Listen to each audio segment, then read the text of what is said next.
নমস্কার বন্ধুরা, আশা করি সকলেই ভালো আছো এবং পড়াশোনার মধ্যে আছো। দীর্ঘদিন ধরে আমার এই চ্যানেলে নতুন কোনো ভিডিও আপলোড হচ্ছিল না, কিন্তু দেখে ভালো লাগলো যে তোমরা নিয়মিত কমেন্ট করে গেছো তোমাদের প্রয়োজনীয় কবিতাগুলির আলোচনার ভিডিও নিয়ে আসার জন্য। আমি অবশ্যই সে সমস্ত কবিতাগুলি আলোচনার চেষ্টা করব। আজ আমরা যে কবিতা সম্পর্কে আলোচনা করব তা কামিনী রায়ের লেখা এরা যদি জানে, এই কবিতাটি। কামিনী রায় 1864 সালে জন্মগ্রহণ করেন 12ই অক্টোবর। তিনি রবীন্দ্রকালের এক অন্যতম কবি, নারীবাদী কবি হিসেবে তার পরিচিতি আমরা পেয়ে থাকি বাংলা সাহিত্যের ইতিহাসে। এছাড়াও তিনি সর্বপ্রথম মহিলা স্নাতক। এটি কিন্তু খুব গুরুত্বপূর্ণ একটি তথ্য। 1933 সালের 27শে সেপ্টেম্বর তিনি ঝাড়খণ্ডের হাজারিবাগে দেহ রাখেন। তার কবিতা মানুষের কবিতা, মানুষের কথা, নিম্নবর্গীয় মানুষের কথা তিনি বারবার লিখেছেন। আজ আমরা যে কবিতাটি পড়ব, এই এরা যদি জানে, এই কবিতাটিও সেরকমই একটি কবিতার। তাহলে চলো বেশি দেরি না করে শুরু করা যাক আজকের কবিতা এরা যদি জানে, এই কবিতার আলোচনা।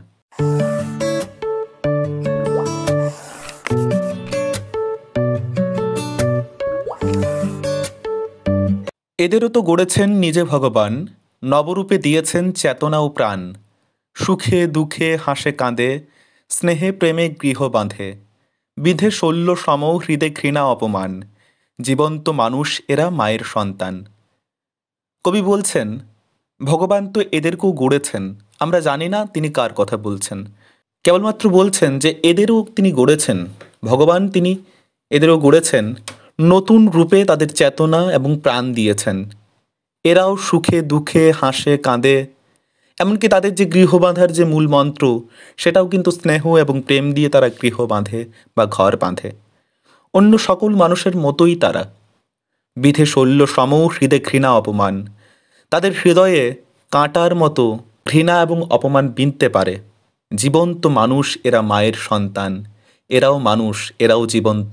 তাহলে একটা জিনিস আমরা খেয়াল করছি, কবি কিন্তু একটা নির্দিষ্ট শ্রেণীর কথা বলছেন, মানুষের কথা বলছেন ঠিকই, কিন্তু কোন মানুষ আমরা পরবর্তীকালে বুঝতে পারবো তিনি নিম্নবর্গীয় মানুষ, যারা পিছিয়ে পড়া মানুষ, যারা সেভাবে সুযোগ সুবিধা পায় না, তাদের কথা বলছেন কবি।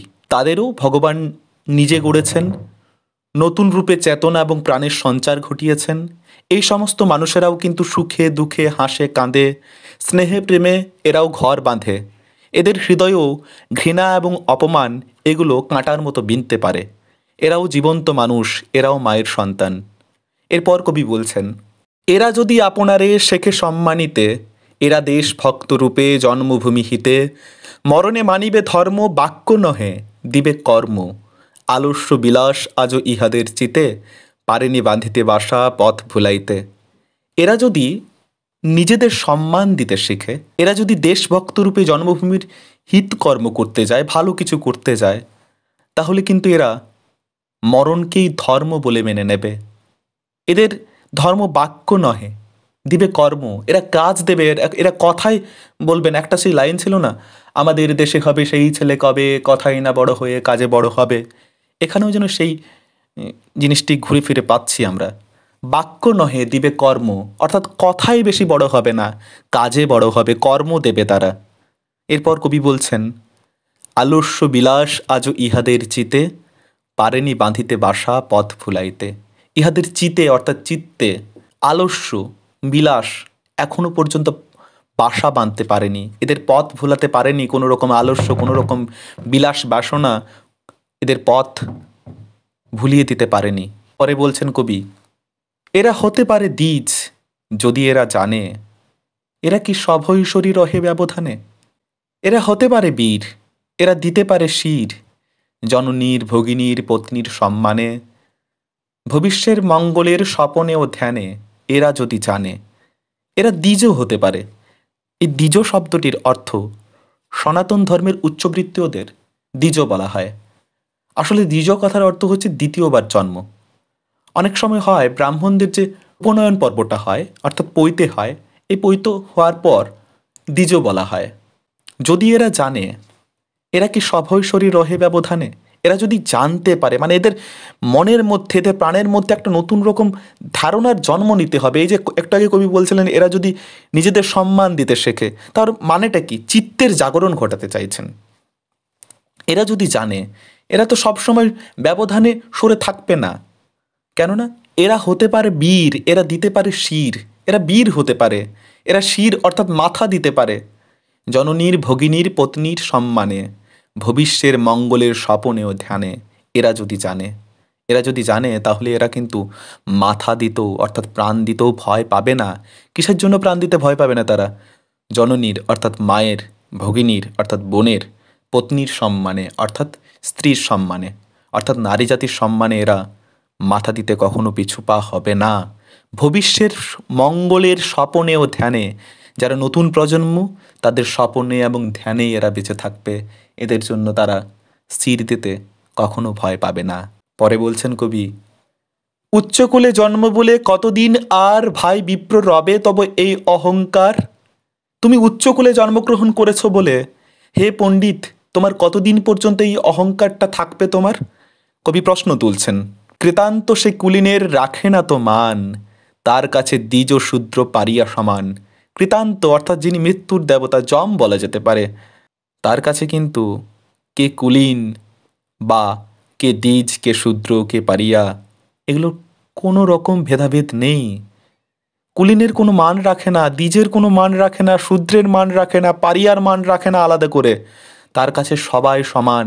তার স্পর্শে যেই দিন পঞ্চভূতে দেহলীন, ব্রাহ্মণে চণ্ডালে রহে কত ব্যবধান।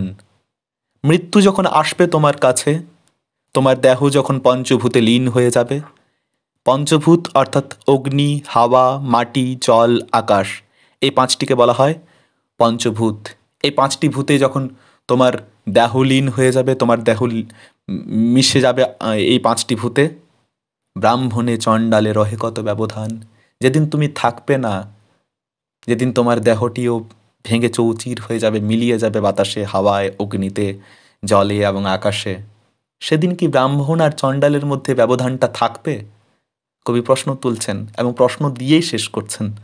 অর্থাৎ এরা যদি জানতে পারে যে সব কিচ্ছু নেই, এই ভেদাভেদ নেই, সমাজের মধ্যে কোনো রকম ভেদাভেদ উচিত নয় ভেদাভেদ থাকা, তবে তারাও কিন্তু দেশের মঙ্গল কর্মে এগিয়ে আসবে, পত্নীর সম্মানে এগিয়ে আসবে, ভগিনীর সম্মানে এগিয়ে আসবে, জননীর সম্মানে এগিয়ে আসবে, এমনকি ভবিষ্যের মঙ্গলের স্বপনে এবং ধ্যানে তারা সর্বদা সম্মুখে দাঁড়িয়ে থাকবে এবং শির দিতেও তারা ভয় পাবে না, অর্থাৎ প্রাণ দিতেও তারা ভয় পাবে না।